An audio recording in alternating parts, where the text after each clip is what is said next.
Welcome, Chai listeners, to another episode of Chai After Dark. Today we have a special guest.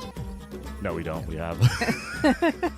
We are the special guests. Well, we love our guests. We love our guests. But today we have Shabnam, and my co-host, Sameem.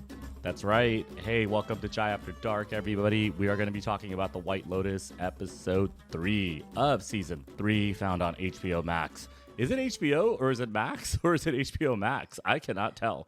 I think it's really HBO confusing. Max. Yeah, it's really confusing. Or is it just Max? You know, the fact that we're confused, I'm going to say that's their problem from a branding side. Hey, don't make our life easy. They made our life way too easy. We can download some apps. We can share passwords. I'm not saying if I'm taking Shabnam's password, but maybe I am and maybe I'm not. Or maybe it's going the other way around. Or maybe she has my Hulu password and maybe I have her Netflix password. So, hey, thanks world for giving us this convenience. Yeah, thanks, right? world. I'm coming in hot. I don't care. Yeah, you're coming in hot. And yeah. So let's get into This is a comedic podcast made for entertainment. We are trying to talk out the White Lotus season 3, episode 3. You can email us chaiafterdark@chaiafterdark. We just want to make some jokes. Can we do it? Should we do it? Yeah, we want to make some jokes and maybe work out some childhood trauma. That's either pretty or. much the goal. Yeah. Like if we get through an hour and I've solved at least one aspect of my childhood trauma, or I've made Shabnam laugh 7 times, I think that's a very good episode. I agree. Yeah, that's 100%. And you know what? Look, I haven't been told that I'm compassionate or anything like that or empathetic. You know, like I don't get a lot of that. I just don't. One thing I do get is go back and listen to Muslim Matchmaker with our friend Yasmin Al-Hadi, where Shabnam does tell Yasmin that I admit everything. I admit when I'm wrong, right? Yeah, you That's do. what you can say definitively. Yeah, I've really known you good for a at long that. time, right? Yeah. Yeah. Is that true? That's 100% true. Okay, cool. Yeah. Thank you again to the listeners. I got some mistakes to correct. So let's get into it. Okay. Hey, it's not Walter Goggins. It's Walton Goggins. And that's my bad, Walton everyone. Goggins. Oh. Rick is okay. played by Walton Goggins. And Walton yes, Goggins. I did used to get sent to the vice principal's office in 8th grade. And I think it was a trauma response because I said vice presidents. I said vice presidents twice. For the show you're talking about, right? Yeah. Walton Goggins was on Vice Principals on HBO, not Vice Presidents. That's a different show. We saw that show on Friday in the White House. So that show was pretty good, too. Oh, man. Maybe that show should have been on HBO Max, too.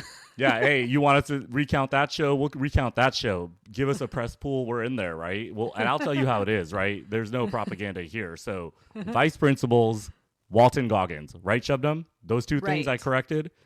Right. And what's next? Parker Posey was not in Coyote Ugly, but Piper Parabo was. And I've never heard of Piper Parabo. Is it Piper Parabo or is it Piper Paraboo? Paraboo, she doesn't have 2 O's at the end, so I don't know who Piper is, but she was in Coyote Ugly. She was super cool. Super beautiful. Super beautiful. 47 years old. She was on a CIA show after that. Yeah. I really liked her. Hey, they should have given it to Piper. I'm saying it right now. I don't know why Parker Posey is in I don't know why she's in the show. Man, my girl Piper. Her character is so annoying, Parker Posey in White Lotus. I mean, she's doing a great job, right? That's the whole point. Every single one of these characters is pissing me off, other than my man, Brick, who I already said was a good guy in episode 1. I'm going to say it again. I think I'm right. So we'll get to the end, didn't piss you off? No. Okay. Rick didn't piss me off. I could see myself smoking some, I don't know what, in Thailand and releasing some snakes. And I'm not talking about a proverbial snake. I'm actually talking about cobras, right? Like real snakes. They need our help too. I'm not talking about Saxon snake. I'm talking about like actual snakes. Oh my God. Okay. Well, we got to get into it when we get Let's there. go. Because I got a lot to say. I'm just like, maybe you do have a little Rick-esque energy sometimes. Yeah, I do. And yeah, it's kind of not, it's not cool. You gotta hone that in. No, I'm not going to hone it in. I have one more correction and it involves you actually. Oh, yeah. Shabnam said, no, I don't care about the alligators. I think we already discussed that last week. Yeah, I set you up for this one. I told you it was going to be alligators, but it's not. So, we went through a few different scenes last week. And in one scene, you used an adjective that wasn't correct. You said Saxon had a huge boner. I went back and watched. It was medium-sized at best. So that's a correction too. Whatever size it was, whatever the size was, You it used was huge hugely really perverted. quick. Because Yes. it was hugely perverted. That's what I meant. You didn't make that distinction. No, we did. Actually, we got into it. Yeah, we call it a got pervy into that boner. a lot. Yeah, We talked I'll- through it. Yeah. In case any of our listeners were confused, that's what I was saying. Look, we get emails about pervy boners. I'm just here to correct. It's medium-sized boner. That's what our audience tells us. I don't know where they got it from, but I think we should probably get into the episode. So yeah, I'll just say thank this. you, If anybody else wants to email us at jivefordark@jivefordark.com and let us know your situations of boners and let us know whether you think it's a pervy boner or a embarrassed boner, and we will discuss it on air and let you know what we think. Yeah, because you can also attach some legal advice to it. Because if it's a pervy boner, you probably need some legal advice. So let's go. Let's get into this. Oh, man. All right. So we start this episode off with a dream sequence. Okay. Victoria Parker Posey is in a dream and she's on the beach and Lachlan is like sitting there and he looks over at her with two of the hotel staff from Thailand on either of his shoulder. And he says, "This is what it looks like before a tsunami." And then the Thai hotel staff come put a nice down comforter around Victoria's shoulders and she looks at the ocean and she walks into it as a tsunami's coming and the water swallows her up. And then she wakes up in a startle and we see that Timothy is not by her because he's outside talking to someone on the phone frantically. Sounds like probably his lawyer. And she just decides to like go back to sleep because I don't know. She doesn't want to try too hard at life, you know? Yeah, that's what I thought. But do you think she heard him? Because she does have her eyes open and maybe she took those pills 14 hours prior and she's coming into a lucid state because she wasn't waking up from a drug-fueled stupor, right? Yeah, she was a little more waking alert. up. She was alert. So let's keep that in mind. Maybe she heard him. And I have another theory for Victoria. I'm so excited. And that's why I'm off the walls. I think I figured this whole thing out. Oh, I'm probably damn, super wrong. okay. But I have a very interesting story. And Victoria is very involved, obviously, because she's All part right. of the family. Should we save it to the end? I think so, because there's a few more scenes that you're going to walk through. And Yeah. I think you made a good point before we hopped on, but you can say it yourself. This is a nice build-up episode. Yeah. And I think it gives us a lot to talk about. Yeah, you can tell they're setting things up for a mid-season rush. And so I'm looking forward to the next couple episodes. But after that scene, they have so much cool imagery and symbolism in this. We see all these like shrubs getting clipped. Like you're like, okay, like what's going on? I don't know. So there's all this imagery. And then we get to the morning breakfast scene. With the ladies. Yes, with the ladies. And Srithala walks up to them and is talking to them. And she's like, "Good morning." And she totally sounded like I got flashbacks of Giselle Bryant from Real Housewives of Potomac going, "Good morning." And like it was total that vibes, but she was really cute. And so then we see like a bunch of the other character But you think she wants something from them? I don't think so. She I think she seems just... like, go ahead. too genuine maybe? I think she wants validation from them. I think that she knows that Jacqueline's famous and she was an actress before. So she just kind of wants Jacqueline to acknowledge her and give her like a little bit of importance. And she wants to do that for them. She wants a little ego stroking. That's what I think so far. Maybe they dump Lori and they put in Srithala. Yeah. Srithala. Let's get to it. Let's get to it. Okay. So then we see the family at breakfast and Victoria tells the family about her dream. And Piper says, dreams are a window into something and all symbols have meaning. And then Saxon disagrees and he's like, just, such a wet blanket party pooper. He's like, it's not that deep. And then Piper's like, you don't know everything. And you start to see like the tension between those two and how it's a lot. So then we see Rick and he walks over to Srithala where she's sitting at a table with Fabian. And he walks over and he congratulates her on her performance the night before because she sang and it was beautiful, as you can remember from the last episode. And he says, "I'm a producer." And he asks her if she still is interested in acting. And he says, will you be open to meeting this director I'm working with?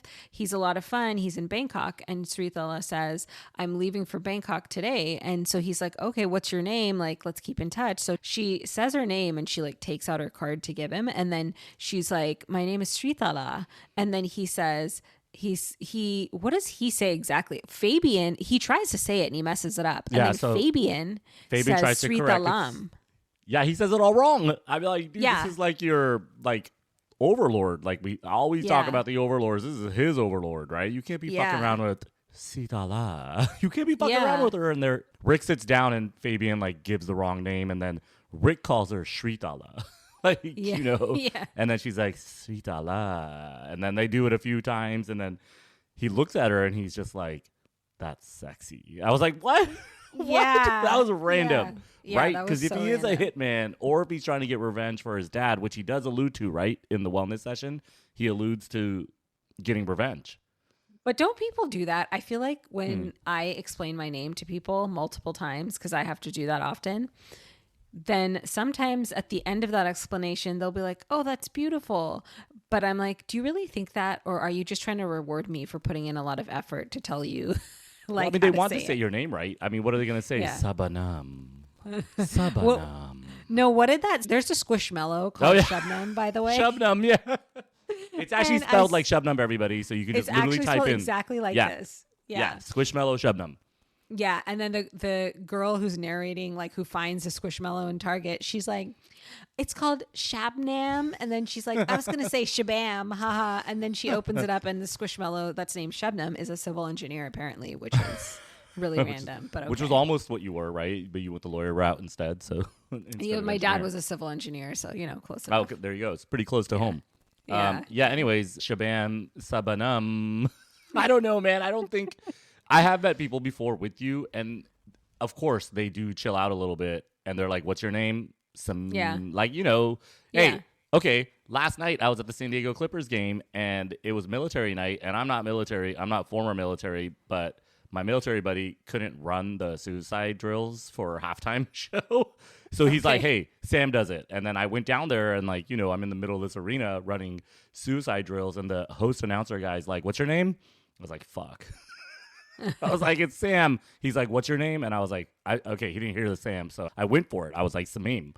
And then, he said it right in the thing, but it sounded really strange when they were introducing like the other military guy that I was going up against. That entire arena knew I was not military. Once he said my name wrong. So they were like, one of these things doesn't belong. Yeah, I did not belong. So that's her name adventures as and then Chelsea gets all fucking weirded out, right? And she's like, what the fuck is this guy doing being nice to Srithala? Like, it just isn't, it's not him, right? And she's really confused, and she's like, what's going on? So he's like, it doesn't concern you. And she's like, yes, it concerns me. Everything you do concerns me. I'm your life partner. I was like, Jesus, like, calm down, lady. Like, she's too intense. And then like Dr. Amrita walks up on them and is like asking about a session again, because Chelsea's trying to be so controlling and make him go to these sessions. She's like, please help him. Yeah. She's like, please help him. Please. And she does get him to go eventually, but not before she's like, you're my soulmate, Rick. And he's like, how can we be soulmates? Our signs aren't compatible. And then her brain broke. That was actually really hilarious. And she took it seriously, right? Yeah. I wrote that down. I wrote down, Chelsea takes this seriously. Yeah. So she took it seriously. And she's like, oh, fuck. So I'm a Scorpio and he's a Leo. I don't actually know anything about signs. I'm assuming it's not real, right? I don't know what would be real. They're like, I don't know. Some people swear by it. Some I know. We're about to get some hate mail. I'm sure we are. But, is that why she got with him initially? Because their signs don't match. She just likes him. And then, not astronomy. Sorry, astrology. I don't want astrology. I don't want to correct next week too. Yeah. No, I mean, she does like him, and their signs haven't matched. So since they were born, I guess. So, I guess she just likes him, and this bothers her, and he was fucking with her. So it's kind of funny. He's been holding on to it. Like, all the men out there, just hold on to it until you need it, right? Sorry. Women as well. Women can leave men too. My bad. It's not a gender role situation. Everybody leave your partner if you need to, especially if your signs don't match. This is not a podcast that gives real advice, by the way. So Do what you need to do with that. I love that you're telling people that when you just literally get married to women who stick around in your proximity too long. So it's like, okay, whatever. Does it seem like you want to copy what Sameem does? Hey, people do, right? We're going to learn from your mistakes. Yeah, our listeners are going to learn from your mistakes. If I don't do anything, I already brought it up in the beginning. I do learn from my mistakes, but that's enough for me, right? And it makes me enough of a good person. So, like, I don't. Hey, I don't want to sit next to. Yeah, my job is done. And hey, ladies, please don't sit next to me for more than 45 minutes because Shabnam's totally correct. All right. So, okay, the next scene is our favorites, Porn Chai and Belinda. Belinda's enjoying her breakfast by herself, which her son is not even there yet, by the way, which I'm like, when is this guy coming? But whatever. She's still by herself. And then Porn Chai walks up to her and is like, today, therapists will be giving you demonstrations and, you're going to learn these new techniques. And then tonight, I thought we could have dinner. And I was like, hey. Hold the chai. That's a terrible joke. That's a terrible joke. Oh, man. Yeah, that is. You know what? I this is strange, right? Because we talk about this as $1,200 a night, right? It's $1,200 a night, right? And I'm eating like imported bacon and eggs that probably are not from Thailand, right? They're probably from a different country. I feel like it'd be kind of weird paying $1,200 a night and you're getting harassed by the wellness staff as you're trying to eat breakfast. Every table gets wellness people up to them, and I'm like, I'm on Rick's side. I'm like, what if I really don't want to talk to a wellness person first thing in the morning? What if I want to talk to them at 11 a.m.? I don't know. It seems a little like sales pitchy. It seems a little, I go to Mexico and I have to do what's the thing, like a time resort? What's those things called that people timeshare? Timeshare. I don't fall for it, so I don't know what it's called. And I know what plenty of things are called. So okay, I fell for that. Yeah, I know you do. That's why I brought it up. I know you have one. Me and my two high school friends went to Mexico for a girls' trip. Like, I don't know, maybe shout out Brita, by the way. 8-9 years ago, but we thought it was a good idea. I don't know 30-year-old women, we were just like, this sounds like a good idea. So we did it, and only one out of the three of us ever used it, and she used it like once or twice. I mean, you guys set yourself up for the perfect opportunity to meet your own Valentine. That didn't happen, the three of you. No, but we got a really nice meal, and the man who was selling us the stuff was kind of good looking. So I mean, that's what we were just talking about, right? So Porn Chai does approach Belinda, and then right after that, Valentine approaches the three ladies trying to get them into an energy session, and we're still at breakfast. It's like, I don't want people around me, and I said it last week too. If I'm paying $1,200 a night, if I'm paying $12,000 a night, it's not $12,000 a night. But if it was, I'm looking at the roster of guests, and I'm going to interview them before I go. That's a lot of money to spend to be around other rich people. This show is literally telling you that rich people are insufferable, right? Yeah. Like, I'm not, is there any other theme? It's literally about luxury hotel guests, right? Yeah. And the problems that they bring. Except for Belinda. Belinda, yeah, but she's an employee. Yeah, and she's there like for her training, and I think she's like the juxtaposition. She's the only one that isn't so annoying and messed up, and it's because she's not actually a rich person. Yeah, she's Natasha Rothwell. Yeah, Natasha. And she has Rothwell. a history with Idris Elba. I did some internet sleuthing. Oh, really? Good for her. Good for him too. Damn. Okay. I know. Sexy. Let's take that in for a second. Sorry, it's not that kind of podcast. Moment of silence. Hey, we did it last week, right? I think we went on a little too long last week, so maybe we can shorten it up today, but good for her, good for him. Nice. Cool. So then we see the family gets really annoyed because Timothy's phone is ringing nonstop during their breakfast. And they keep asking him what's up. But of course, he's like, nothing, just work, because it's the FBI and his legal troubles that he's trying to avoid. And he doesn't want to tell them about it. So the phone keeps ringing again and again. And then he leaves to listen to the messages because there's 2 voice messages. And the first one is like a female voice. And she's like, there are 2 men here from the FBI and they're looking for you.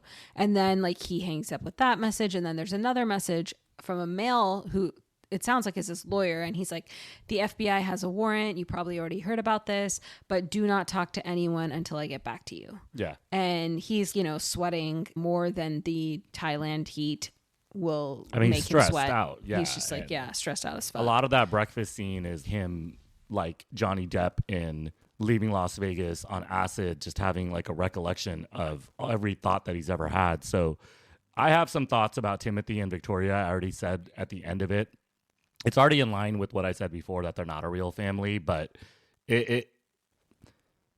I love that he's stressed out. And I feel like I get happy every time that man is stressed out on camera.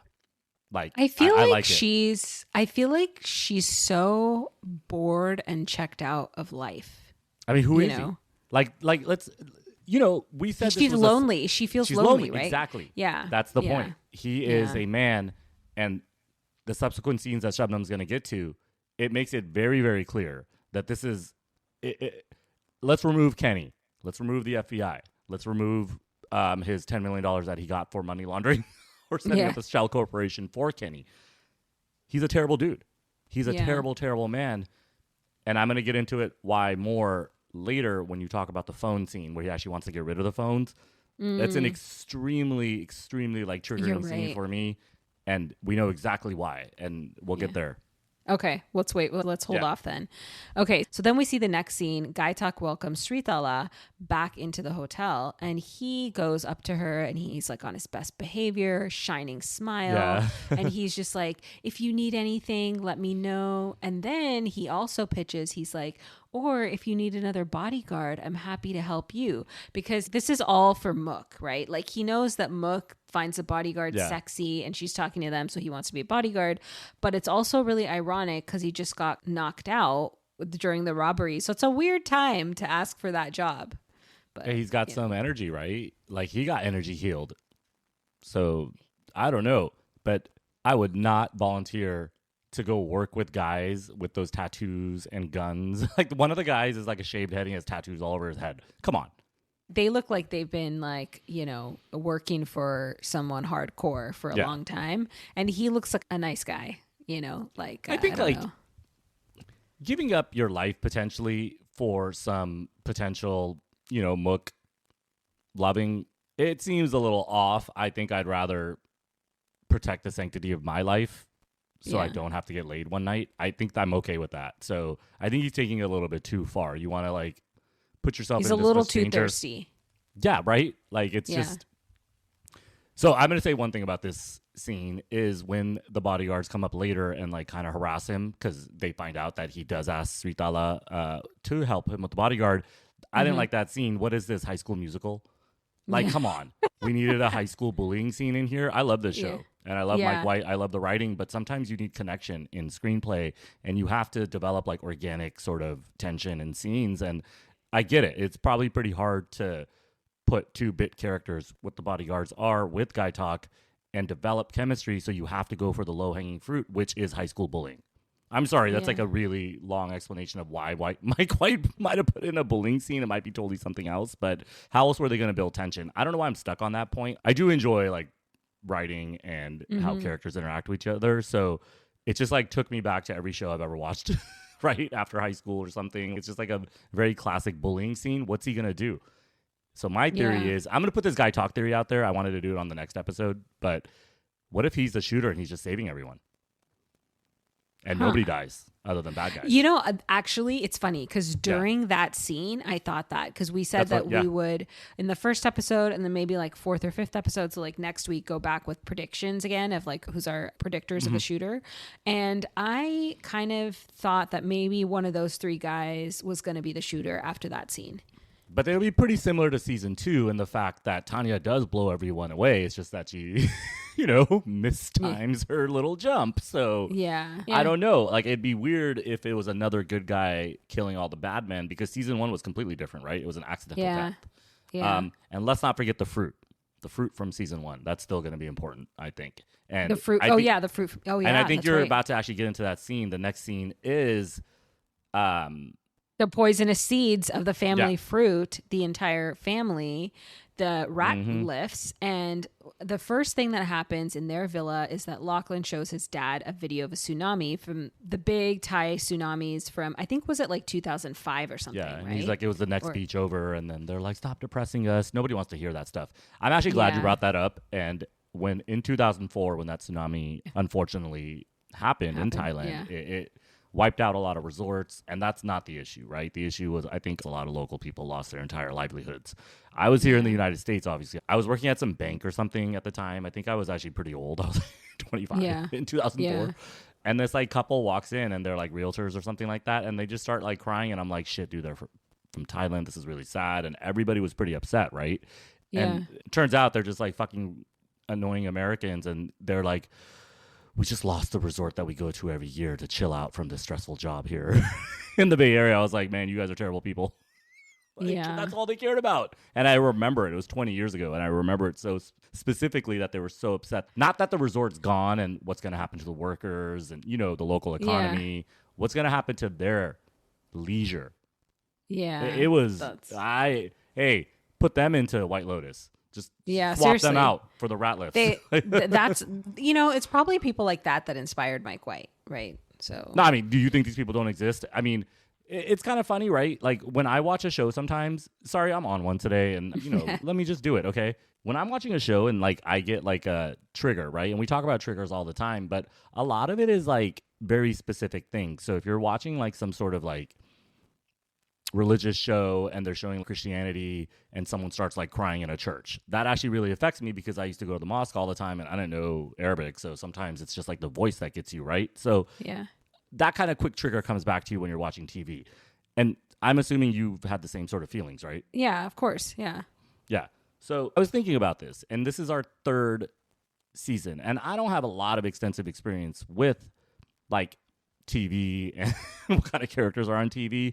I am going to say, like, when a white family is watching one of these shows and it's such a hit job on them, what do they think? Because this is 75% white country, and this commentary is not about white people. I completely understand that, but it is about a family dynamic that might not exist in different cultures. You know, I was just thinking about this actually, because I was thinking, like, you know how when Desi people get together, like with our good friends, then we sit around, we're like, dude, what the hell? We're so weird. Like, what's going on with our culture, right? Like, we think about that, and I was like, I wonder if like white people think that too. But then I feel like they do, because actually Mike White is like, what the hell is wrong with our culture? Like, that's what he's saying by this, right? That's his whole thing.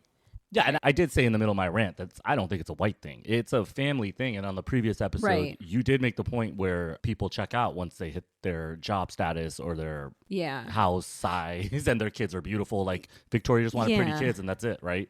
And protect yourself from there. Yeah, exactly. And I think like everybody feels that way about their own culture. But then once you start actually talking about it more and more, you realize that like people are not that different from each other. There's slight differences, but actually like everybody has rich, crazy people and weird quirks in their culture and like whatever. So, I mean, again, these are wealthy guests at a wealthy hotel with, you know, problems just like us. And we talked about it on our recap of season 1 and 2, where it's just like, you got to get away, but how are you getting away if you're bringing your problems, right? And, you know, Steve Zahn's character, I forgot his name, but Mossbacker, his dad was having sex with men, right? Yeah. He didn't bring that to the resort, like, but this guy brought his phone, right? Timothy, and bringing all his problems. His kids are about to get fucked somehow. Oh, I see what you're saying. So like There's Steve Zahn's character, he's the issue. Yeah, like Steve Zahn's character had something like hoist upon him from his father's past that he had no idea about. And that was a lot to process. And he was trying to see if he's getting testicular cancer, right? Testicular cancer, right? Yeah. So it's all wrapped up in that. And then versus this guy actually just literally has brought all his problems. I mean, like he literally said what he did. I set up a shell corporation to help Kenny with some money laundering stuff, and I only got $10 million. And hey, let's tell everybody how much $10 million is. Yeah, because it's a lot of freaking money. You know, you're hearing about people with $100 billion, $200 billion, and now I think approaching $400 billion. Yeah. $1 billion is 1,000 million. Yeah. 1 billion is 1,000 million. Yeah. But 10 million, if you use some sort of like just conservative like pull out method, you know, you can do 4% out of 10 million and push it up to 5%. That's 500 grand a year you can live off of. $500,000 a year you can live off of, which means you can spend every single penny of it.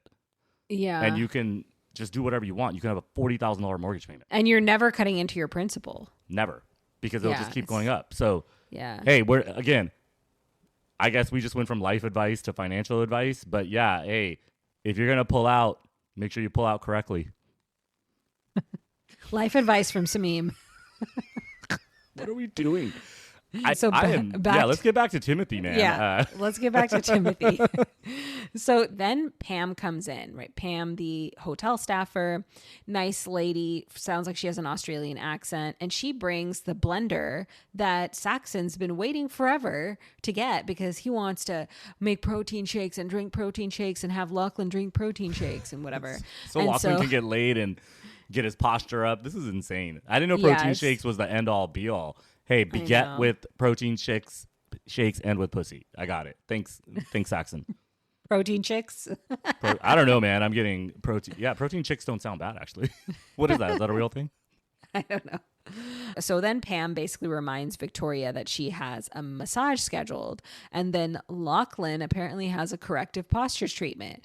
And just like Chelsea with Rick, Lachlan has no idea that Victoria booked him this appointment. He's like, what? I need better posture? He's so confused. Yeah. And then Timothy starts getting more and more calls again. And all of a sudden decides, like, I think he thinks, like, okay, if my lawyer told me not to talk to anyone, then let's just do it. So he says to everyone, let's just do it. Let's all give Pam our phones. It's rare we get to be together like this. And Saxon's like, Pam my ass.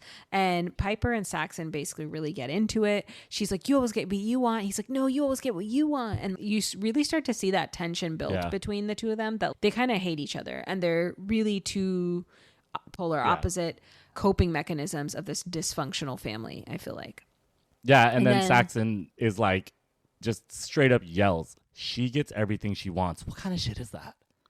Yeah. How can you be a mid-20s finance bro working with your dad, yelling at your sister she gets everything she wants? You're in your fucking 20s. Yeah. Right? Are they in high school? They're not in high school, right? Only Lachlan might be in high school, right? Senior in high school. Yeah, and she's in college, and I think he's done with college, and he's just like, he's a little bitch. He's like trying to build up his client list. That's what he says. Yeah. Like they're like some wealth management firm or something like that. But like, what does he want her not to have? They don't have similar lives. Like, it's just such a dysfunction in that family. And again, it's, you know, like I said in the previous episode, mom's doped up. Dad's only worried about one thing, and the kids are horny. And Saxon's horny for his own sibling. So...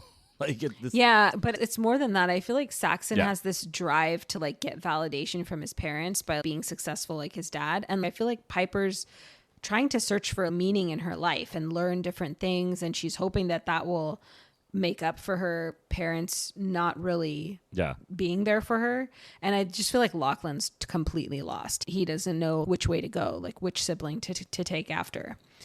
But don't be hanging out that much with your family. Yeah, I'm sorry. Shabnam laughed for a reason, but don't be hanging out so much with your dysfunctional family. Don't be hanging out with your dysfunctional family. Like, just don't. Yeah. Like, life is pretty long. There's plenty of life to live. I don't know, man. I'm not on one. This is all real talk. This is not. Yeah. So, now it's going to be your favorite part. Yeah. So after this like fight between Piper and Saxon, Timothy's like, okay, Saxon, let's just go talk outside. So he gives Saxon a pep talk, and you want to tell them about this pep talk? Thank you. Go ahead. So a few minutes ago, I did bring up this scene, and the reason why I brought up this scene is, imagine you have a child, right? And I do have a child, and I know what my child's insecurities are. I know what my child struggles with, and to be a good parent, everyone should know that, right? Yeah. And sometimes you can't fix anything. Yeah. Like, you just can't, and you just have to kind of be there, right? Yeah. Timothy's not there. He's not there at all, because work is not there. And even if Saxon and Timothy work together, that's not a real like relationship, father-son relationship. You're not, from this show, you can tell that's not helping them, right? By working together, it's not helping them at all. He uses his son's insecurities to get his son to put a fucking phone away. He knew exactly what his son needed to be happy. Timothy has never provided that ever in life, even though he knows that is what he needs. He uses it when he's in complete desperation mode, right? He's desperate. Yeah, to be manipulative. Exactly. Using what Saxon needs from his dad, which Timothy will not give, just so he can put the phone away so his family doesn't find out that he set up a shell corporation. I understand it's a super small line that they use in the show, but that line is to show how manipulative and villainous this dad is. And Shabnam, you know, I've been holding back on this dad from episode 1 and 2. Is exactly why. I knew exactly that this guy was villainous. He is villainous. Yeah. So he says to Saxon, we both know how gratifying work is, but there's got to be more to life. If we leave room to develop, then we'll be able to bring more back and have even more to offer. And it's like, dude, this is such fucking bullshit. If you really thought this, you would have done this like so long ago. He's so full of shit. So Saxon kind of buys into it, but he's like, should I call Terry and tell him I won't be available? And then Tim's like, no, let's just do it clean. And then like, you know, he's put their phones away, but I mean, hey, Timothy doesn't put his phone away, right? Until she asks. So he was actually still trying to keep his phone. What a fucking loser. Yeah. And then Pam takes all their devices and Saxon's iPad. And he's like, it has so many important things on it. And then Piper quips, she's like, oh, even your porn? And then he's like, yeah. Why? I mean, he can get away with anything, right? So he can say yes. Because I would probably venture 85% of brothers would say no. If their sister said you need to watch your porn. So, hey. But like 85% of brothers wouldn't be like, my sister's hot, but she hasn't gotten laid. So, hey, I don't know what's going on in this country. So maybe they do that because we're here to learn, right? It's not like we know these White Lotus guests. We have never had the privilege of living this kind of life. So maybe this is real life. Yeah. It's HBO and they have True Blood vampire show. So I don't know how real lifey this is. Yeah, that's true. So then we see like a small little montage of scenes. Belinda goes for a therapy session. Porn Chai's like having her float in the pool and she's got floaties on her ankles. And she's just like chilling. it's like the weird. She's like 2 years old, learning how to swim. That's how I held my daughter, you know, like in the daddy and daughter swim class. It was I'll hold either one of them. Or hold me, actually. No, I'll take it back. Hold me. And then we see Fabian riding around in his golf cart practicing Sritala. It's hilarious. One thing we should point out also is when the energy stuff is happening, all those monkey sex noises. Like a few times throughout the episode, right? So when horny ass Jacqueline wants Lori to fuck Valentine, right? Oh, that's yeah. That is that's their plot line for this show, by the way. Yeah. So I'm sorry. I'm on one. Here I go again. I have been out at bars before, and it's because of, you know, work. I don't like make an effort to go to bars late at night looking for women. I have been out late at night, and I do have someone that can corroborate this, and thank you for listening, Carly. But we were at this bar, Carly and I. There was 3 women with like a drunk ass dude on the left side. They didn't know the guy, but the 3 women did know each other. They were legit pushing one of the third girl with him into an Uber out the bar door. And they're like, you need this. You need this. Think about she didn't need it. She didn't want to do it. It was pretty fucking obvious. And Carly and I had to like grab those 2 girls and be like, you can't do this if she doesn't want to do it. And the guy got mad at me. Obviously he got mad. But there's a lot of date rapey situations going on. So I'm not Captain Save-A-Ho. I just don't like these kind of situations. If you're going to fuck someone, you just fuck someone. And if you don't want to, don't. But this is the thing that like I always say that like the toxic part of Desi culture is that we're very classist. And the toxic part of American white culture is that there's too much freaking peer pressure. It's like if somebody doesn't want to do something, they don't want to do it. Just get off their ass. You know? I don't know. People are crazy. I'm not going to say white culture. It's not white culture. I mean, pressure is involved everywhere. But this sort of thing... I agree. I just can't say it doesn't happen in other countries. Obviously, there's got to be. No, it's not that it doesn't happen. You know? What I'm saying about it being accepted is that, like, if you look at movies and film and stuff, like for example in South Asia, they have people being really classist, and it's in a way where it's like, oh yeah, that's not right, but you know, it happens. It's like accepted in the society, right? Same way you see like in the U.S. in a lot of '80s movies, it's like just in complete peer pressure. Right. And it's like, oh, yeah, that's not a good thing. But hey, you know, it's just part of life, just part of being a teenager, just part of being in your 20s. Like, that's how we take it. And that's not cool. No, I agree with you. I agree with you because I think there are stats out there that the sex rates in high school aren't nearly as high as Saxon thinks they are. It's not 100%. It's just not. It is like below 40% in terms of teen sex. So they're chasing something that a majority of the world doesn't do, right? And they chase it with such vigor that it takes things away from what an actual family should be, right? And I think that's why this family bothers me so much. It's because they have every resource to be an amazing family, right? And it just shows like mental health issues, can penetrate any family, right? Not just these guys, but this is willful. That's why it bothers me more, right? This is willful. You have opportunity to be a better person, be better people, and the sister's trying to show you the Buddhist way. And I get it. It's a show. Sister might be the shooter, right? So sister might go off on everyone. So in the next scene, basically, Mook and Gaitak are talking, and Gaitak really just wants to tell her about this cool conversation he's had with Srithala. He's really excited.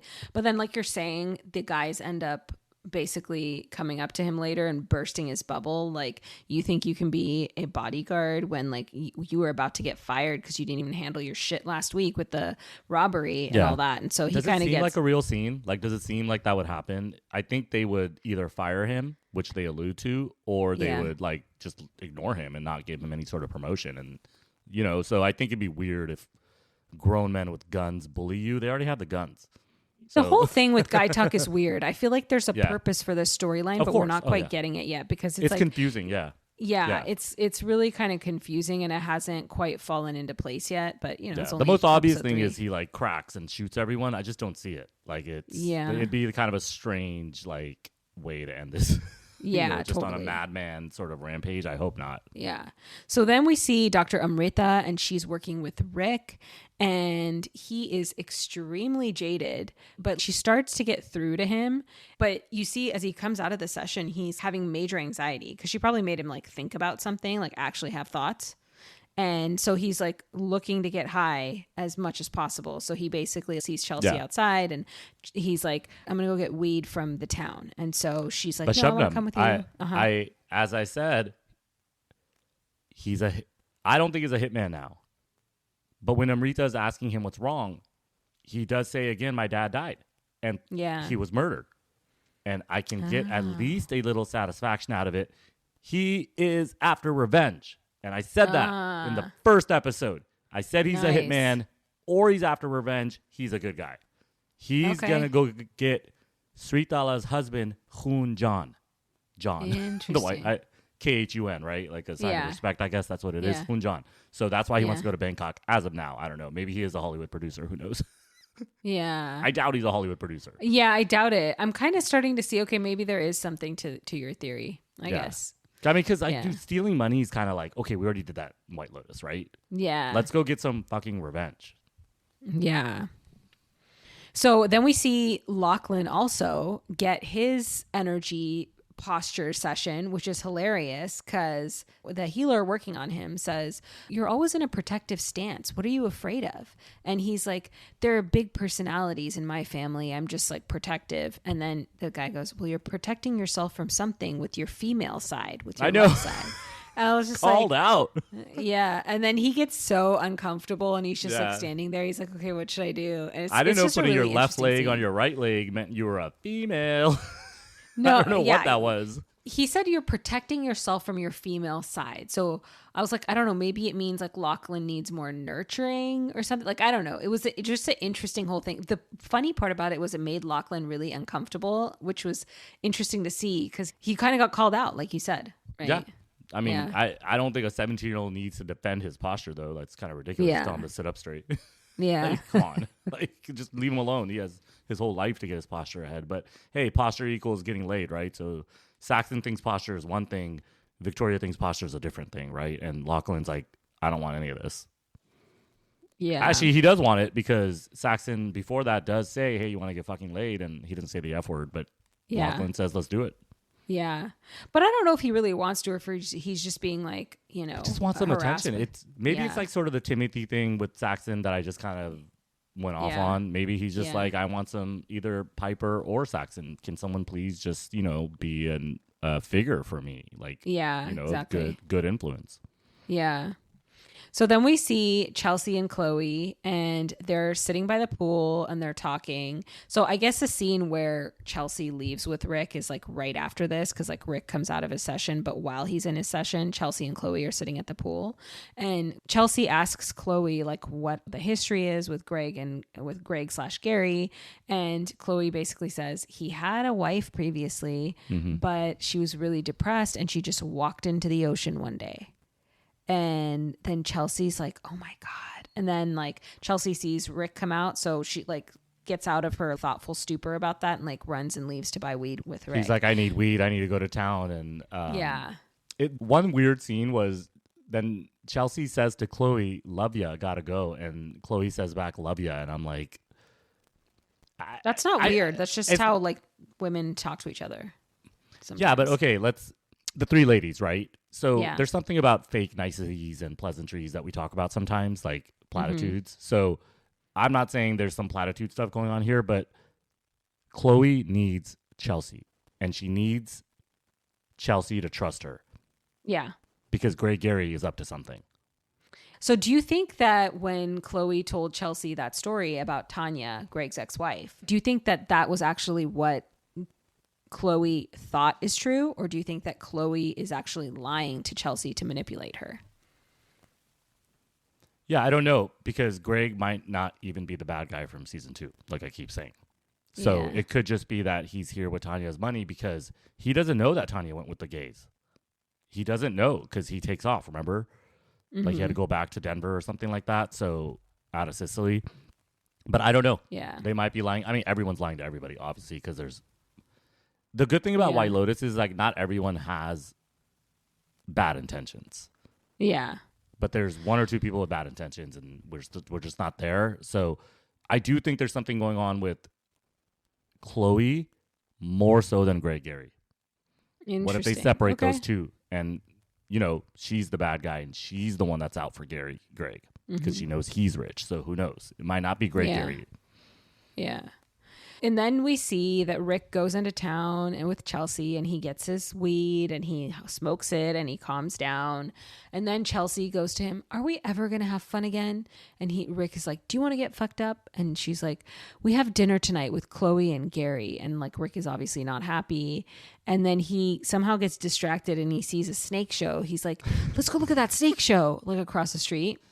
And so like Rick is totally like high out of his mind and possibly something else, and he's watching the snake show and he's watching all the people around him enjoy it, and he's like looking at the snakes and he's looking at the people, and he remembers the snakes in the cages outside, and he just goes outside of the show and starts letting all the snakes out of the cages. I told you he was a good guy. Good guy Rick over here. Hey, if you're nice to animals, especially evil animals, like he says, told you, man. I was like, yeah. She like is standing there. He's like releasing the snakes, and of course she's gonna get bit, right? You knew she was gonna get bit. Yeah. If she gets bit, they throw her in the truck and they leave him outside. Yeah, and then he's like running after idiot, her, basically. Like, yeah. And then he has to get a rickshaw or like a tuk-tuk or whatever they call it in Thailand. I was like, oh, Rick is on a rickshaw? And he goes to the hospital. And he's like, hospital, now. And everyone in Thailand knows English, apparently, right? And the rickshaw driver is like, let's go. Yeah, that's so funny. But the fact they throw her in a truck that says snake truck on it. It's like a green pickup truck. It's got like snake on it. Probably said snake show because that's the name of the show. They were so chill with these snakes. And the guy was like, very subdued. If you get bit, then you might die. I was like, that's the show. And oh my gosh. I don't know. How much did that show cost, you think? 50 cents? Maybe I should have gone to Thailand. Yeah. Dude, that shows, it was in the city. It was probably really cheap. It was, I would not go on that show. Are you kidding me? Also, I wouldn't let any snakes out. Snakes, I don't think snakes are evil, but hey, Rick's a good guy. Maybe he's just more aligned with evilness. Maybe Rick wanted to take snakes on the plane. Who knows? Oh, man. I don't know, man. That's a good movie, by the way. Yeah. Hey, that movie, by the way, Samuel L. Jackson has a 68% rating on Rotten Tomatoes. I don't know how I know that, but I just am so surprised it had a fresh rating on Rotten Tomatoes. I thought it would be like a cult classic that had 20 or 30%, but that's a good movie. Nice. Oh, so then we see the scene where Belinda is talking to Porn Chai, right? About Tanya. And she's really annoyed with Tanya flaking on her. And she's like, Tanya just ran off with this guy. But then she's like, the funny thing is there's a guy here that kind of looks like him. And then she's like, I'm just going to walk up to him because this is now we're later that night. We're at dinner. So then she goes up to Gary and she's like, I'm sorry to interrupt, but do I know you? I'm pretty sure I met you at the White Lotus in Maui. Did you date a woman named Tanya McCoy? And Greg, with his LBH look goes, no. And then Belinda's like, you must have a doppelganger then, because I swear you look just like that guy I saw in Maui. And then she's just like, oh, I'm sorry. And she walks away. And then Chloe turns to Gary and she goes, I told you, Gary, all white bald guys look alike. Yeah. So I don't know. I might be wrong. Maybe Chloe doesn't know anything. So yeah, I don't know. Yeah, because he does look. That was funny, though. I was like, come on. She knew who he was. Yeah, she'll figure it out. I thought she had already did, but. Protect yourself, Belinda. Protect yourself. Yeah, which I was wrong about that. Because I thought Belinda recognized him last week, but she didn't actually recognize him. She just felt like he was familiar, and she's trying to piece it all together. So then we see our three favorite women, which they don't get much in this episode, but we finally get to see them have a meaningful conversation.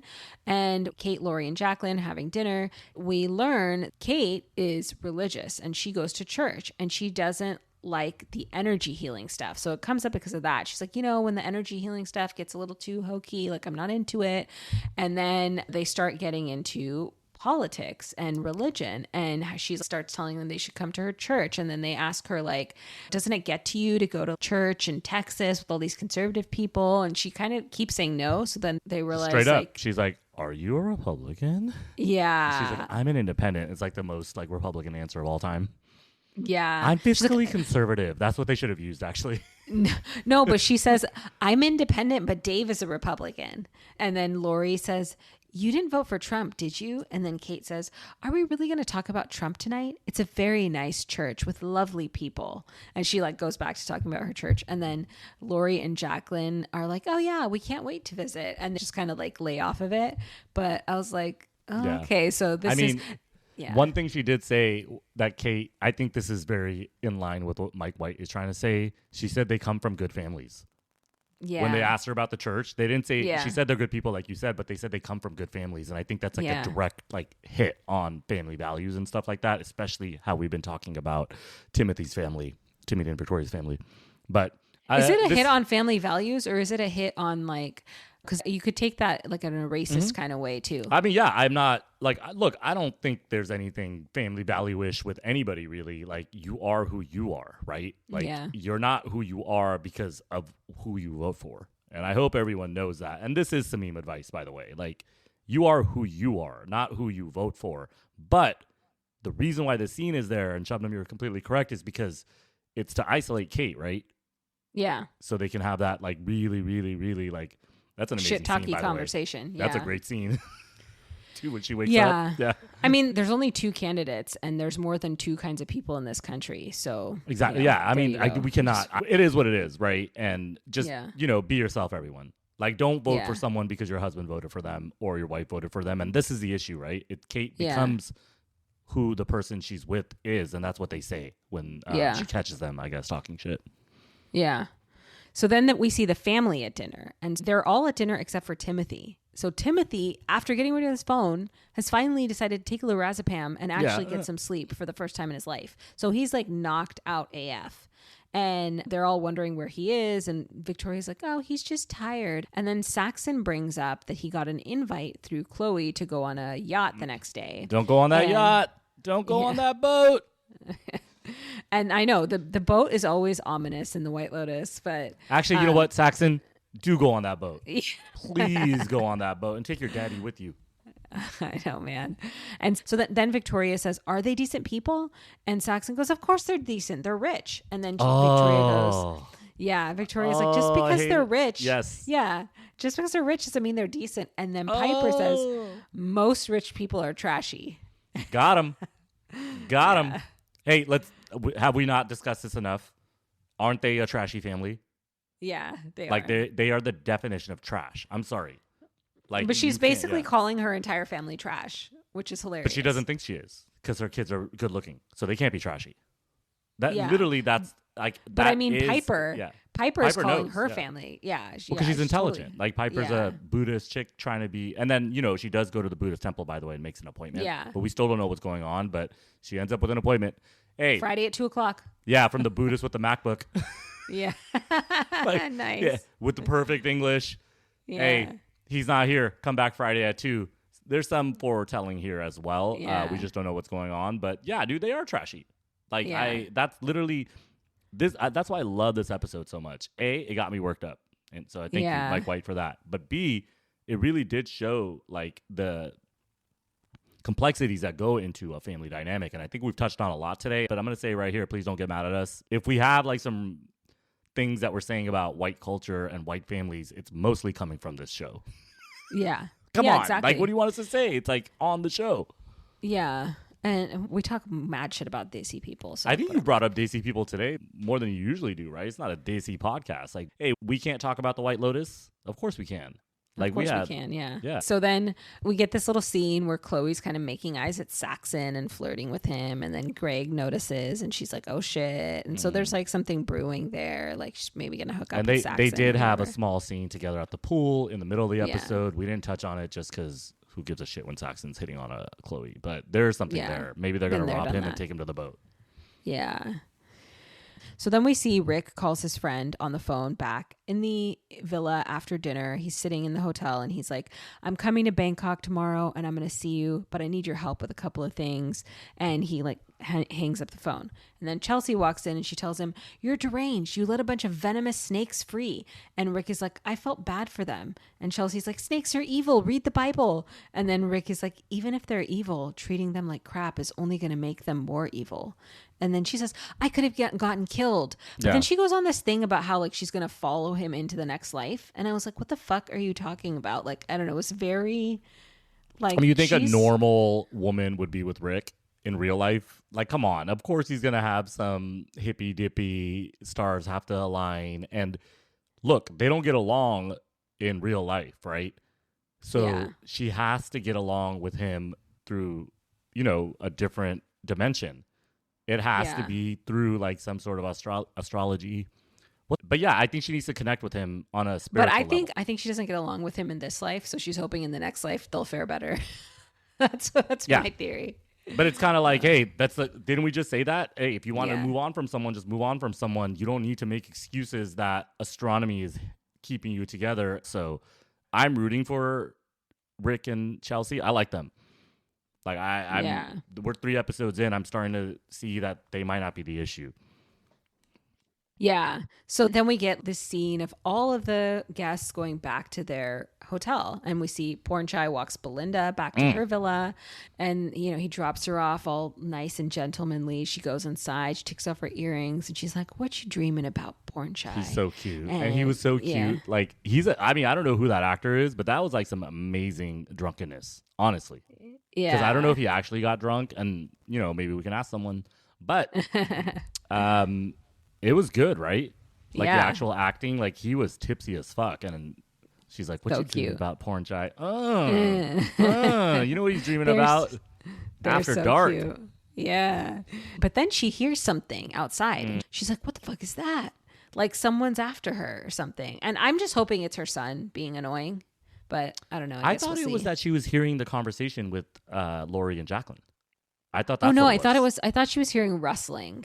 Oh, wow, this is good. I mean, we don't need to know everything, right? Hey, what do you guys think it was? I thought Yeah. because the final scene is Kate walking out. Kind of an iconic scene, honestly. Yeah. that- So with that that- one, yeah. Kate walks out onto the balcony and she sees the other 2 women, Lori and Jacqueline, on the balcony outside of their, like, I guess, common area, sitting around this little fire, talking shit about her. And basically, they say that she's working against herself as a woman by voting for Trump. And then she feels like crap and walks back inside. This thing is not necessarily about politics. I feel like No. it's more about these women. They'll find reasons to talk shit about each other. They're supposed to be these old friends, but like they'll just rotate. Who can they talk shit about more? you know, and that's, I don't know, it's getting old, but it's getting old. I know we've like railed on them a lot, and hey, we didn't really touch on the politicalness of it, right? And it's and she does say like, do you want to sit here and talk about Trump? And Shabnam and I don't. There's nothing to say. The only thing to say here is be yourself. Like truly, you have a very special private thing you can do, and it's to vote, and you don't have to do what other people tell you to do. Like they make that point. She can't be herself. She sort of takes on the personality with someone that she's with, and in this case, it's her husband, the Republican. So whatever, that's the show. Yeah. So then in the last closing scene, we see Timothy. He takes another Lorazepam after Victoria like hounds him about taking another pill. He finally takes it. She asks him what? Yeah. Is something going on? And he says nothing. And then she turns out, like he literally says nothing. He's turned over. She just turns out the light and doesn't give a fuck. She's not like, hey, let's talk about it. Like look me in the eye and tell me like what's going on. Nope. Yeah. Nope. Final thing I'm going to say. What? What's your take? I changed my mind. It's not a real family. I'm still going to hold on to that because a real family wouldn't do this to each other. Okay, then I know a lot of not real families. Yeah, I know. But Victoria is setting him up. That's why she's so happy. She's so chill. Huh. And she knows. Do you think she's the type that doesn't know things?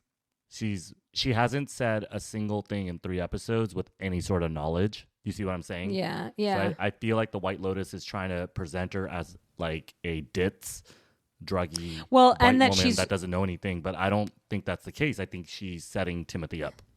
Yeah, I can see that because you're right. They're setting her up as totally checked out, but she might be a lurker where she's lurking and listening too. Yeah, because that first scene, her eyes are open, or they're at least implying that she can hear him. Mm-hmm. So I'm just trying to figure things out as I go. Thank you so much, Shabnam, for walking us through this. Anything else? Hey, last time we talked about the boobies and the ass, but not today. Not today. Today, this was just like, what did it start with? It started with Lorazepam and it ended with Lorazepam. I think it started with Victoria. It started off with her dream and it ended with her going to sleep. There you go. I don't know. I mean, are you into energy healing or do you think it's too witchy? I'm open to it. Like I'm he open to try anything. They don't touch. Yeah, they don't touch you, and I don't know. I'm open to trying anything once. Like it's as long as they're not going to stab me or kill me or something. Okay, we're about to get some weird emails. Yeah. Oh, it's okay. Anyways, I'm talking about things that I choose to do on vacation. Okay, this is just getting worse. Let's just jingle. Let's end it. Okay, let's jingle out. Everybody, thank you so much for joining us for episode 3 of season 3 of The White Lotus. We do not know if it's on HBO Max or HBO Max, but if you use any combination of those words, you will find it. I guarantee it. You should watch this show and email us chaiafterdark@chaiafterdark. Sameem had 50 different theories. I did talk about myself in the third person, so roast me for that. I don't care.